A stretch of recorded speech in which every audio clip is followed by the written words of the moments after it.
Hey, SPHB. Alright, so welcome to the official Season 20 draft preview. And I'm Alexa, and I'll be joined by Stapler and a few guests on the show. Hey, me. Yeah, autism. Oh. So, we have a top 100 player ranking in the draft, so you guys can just go ahead and check it out. And there's a link provided for you guys, so yeah, go look at it. We base these rankings off overall hackspell skill, and also, if you're versatile, we gave you points for that. And if you disagree, we've definitely done the most objective rankings so far, better in hackspell and slaps. And if you disagree, as Hidden always says, feel free to kill yourself. First up for underrated, we've got 3 players. Raid, who's played on some pretty shitty Pitchforks teams. He tried to come on the Hipsters team, actually. I couldn't rescue him. Hopefully this season he'll get to go into a good team. He's kind of like the D2 Beck, in that he's very, very skilled, but can only play one position. But with Extempia, our next underrated player, this is a more well-known player. He carried the Pixies pretty well last season, and he didn't get an award, even though he probably deserved one, mid of the year. Still don't know how Leverage won that one. Sorry, bro. I don't get it. Anyways, in a league badly in need of mids, he's probably top 5, top 10 at the very least. And our third underrated player is Van Haxball. And he, I think, should at least be a starter in D2. I played with him last season on the Wolverines, and every single time that I played with him, he always finished the job. I'd pretty much be surprised that he was that good for a bench player in D2. You might want to look at this guy because he deserves a chance. Next up is the overrated players that are in the draft. First up is GRI, and he is shit. He lets in the most simple goals ever, and you guys will witness that in the highlights to come. Second is Pavelski, which was the leader of the Princes, and now the team that has fallen to D2. And he honestly should have went down with the ship, because when I think of Pavelski, I think of him aiming towards my net instead of the opponent's. As Naipe can attest to. Pav, I'm sorry, but you're overrated. And our third one is NJ. Another guy who thinks he's all that. Probably thinks he's a literal god at hacksball. And then dropped down to D2 2 seasons in a row to cup chase. He's not elite. You wouldn't talk about him in the same breath as T90, Hot Shower, etc. And next on the show, we will introduce our special guest, Dynamo. Hello. Hey there, Dyn. So, our first question to you is about affiliation redraft. Going into this season, Scooter and the rest of the admins have changed up a lot about the league. What are your thoughts on that? I like it. Things were getting kind of stale. People have been complaining for seasons now. I know, just like everyone else says, it's not going to fix anything. In a couple seasons, we'll be back to team stacking. It's just the nature of it. But come on, some parts will be fixed. What parts about affiliation and redraft do you like most? I don't know. It just brings new life, right? The league's slowly losing members, slowly dying, and it just gives everyone a new chance to play with new players, new GMs, new start for a lot of people. A lot of people have been looking to play with some of the stars, and the stars over the last few seasons have all kind of gathered together, and now we can kind of disperse that talent, and hopefully it'll help bring up some of the newer players that are going to be forced to play with some of the veterans that have prospered over the seasons. Do you see that being a success, or will people just cancer out even more? It's hard to say, really. I'd like to think that it's going to be a success. That some of these, some of the veterans that are going to put up the point per game are going to have the patience to help some of these younger guys that have been in D2, D3 in the past, even to work with them and to build them up, because it's going to be the only way that the league's going to survive more than a couple seasons. All right, well, recently he created a new team called the Ding Dongs with the new logo. How good do you think the Ding Dongs will do this season? The Ding Dongs are going to be amazing. The Hong Kong Ding Dongs are going to really prosper. They're going to bring new life to D2. It all comes with confidence, right? And confidence starts with a name and a logo. And we got a raging boner of a name and a logo going on there. So I think it's going to be good things for the Dongs. And based on the team logo and the design, which team will do the worst in D2 then? It's got to be the Princes. The Princes are just famed with the name in the past of Pavelski, both from D1 Wales all the way to the season 1 or 2, whatever Prince is.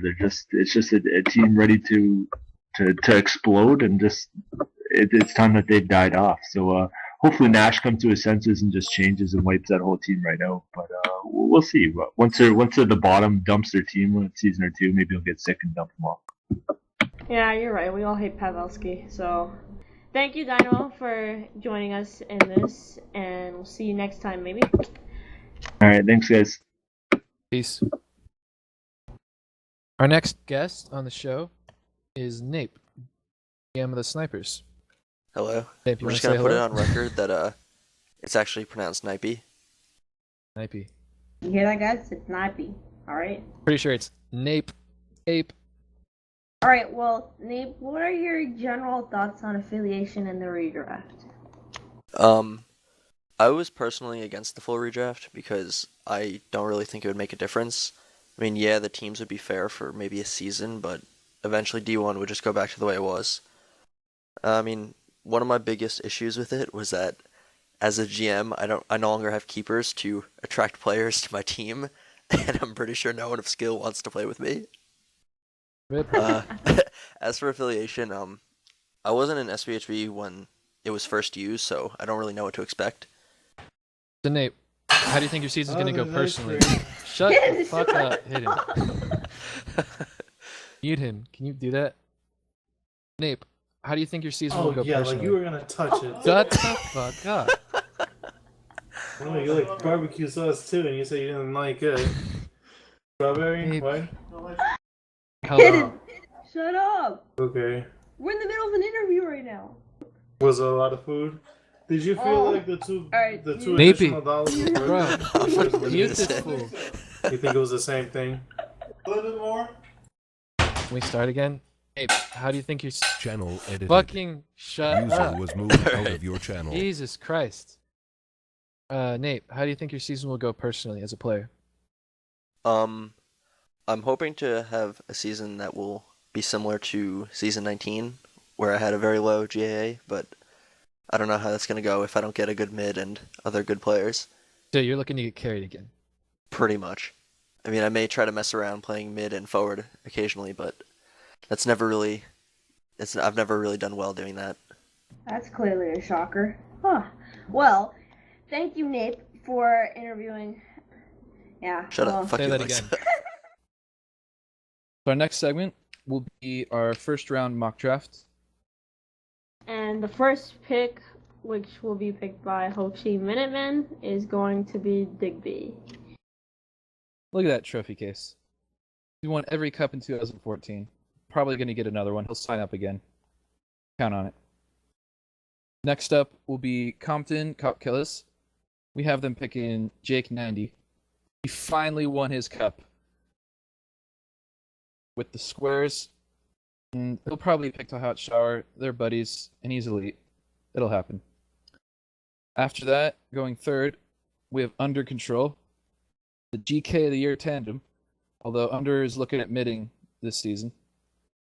And with the dearth of mids, he'll probably be pretty good. Could be in the running for mid of the year. Next up, we have JRI going to the Huskies. Even though we've already explained in this that he's pretty much overrated, but will probably go in the first round because of the rep, and he's played with Waza before. Going fifth, with the Corn Nut pick, will be Conceded. He was in the running for Offensive Player of the Year and MVP.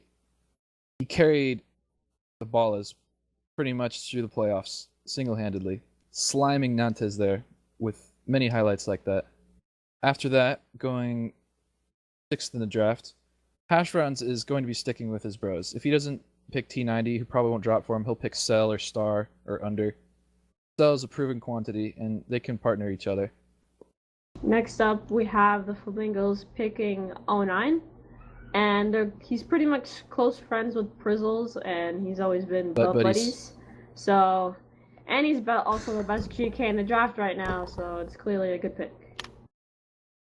After that, we have Ezek. And the PHL will rise again. Fund it. And If Nash doesn't get Ezek, he'll either get Negative Bro or Maud or some other PHL player. Pick me, coach. With the 9th pick, we have the Snipers selecting Star. He's one of the few elites left on the board, and you're going to want to build around a versatile person, and he can play mid as well as forward. Seeing as he just won a cup, it's a safe pick. Next up, we have Shaolin picking Extempia, who's playing with the Pixies. He's pretty much, I think he can help Titos in any way that he needs it. He's he can play carrying forward all as the well as time, mid. so yeah. And the next up, we have Islanders picking a troll meme, which will be NJ, that will receive maybe the GM, depending or not if Haxbob is a moron or not. He could just be trolling us all. Yeah, so that's With the last pick of the first round, we have Nami selecting XGen. Addy's been playing with XGen in Lindros' room a lot and in pubs. He's maybe even looking at trying to join Dropball crew. So I can see him prioritizing the mid and getting XGen in. Nape, suck it. we lost because of you, idiot. Our next segment now is the GM ability ranking. And we have the 12 GMs that are in D1 right now. Just to pick out a couple of them, Hot Shower is a deserved number 1. He revived a dying Compton team and got them playoffs, and he benched himself in the playoffs, and that was pretty unselfish of him. Keep the team happy. He benched himself throughout the season, and they might have beaten Squares if he'd played from the beginning. And in 4th, we have Naipe. I played with him last season. He worked to get all those first round picks that he received, and he got a solid team for it. He pretty much brought down Snipers to D2 at first, but he also brought them back up to D1, and he's one of the few GMs that went down with the ship, but he also brought it back up. Yeah, he's kept teams together pretty well. Like, it's a rare GM that can keep a lot of Cancer players happy. And let's be honest, Alexa, you're a Cancer's player. Not Cancer. Alright, next up we have Tim Duncan of Soccer. He's always been a great GM. He's been a GM for a long time, and he's always kept Shaolin happy. Everybody knows he's a chill GM. Everybody wants to play with him when they want to have a chill season. And he's one of the best GMs to talk to on TeamSpeak. And I'm just going to have to bring out the obvious candidate for worst GM in D1. Fucking Haxbob. I love you, man, but you've killed 2 teams in a row, and you're only good for memes. Like, what else can I say? You're a bad GM, man. I kind of want to say Scooter's a terrible owner. He's not giving me GM, so fuck that. And now it's the end of our show. Thanks for watching, guys. Just a reminder, you can check out the top 100 player rankings in the thread below. Peace!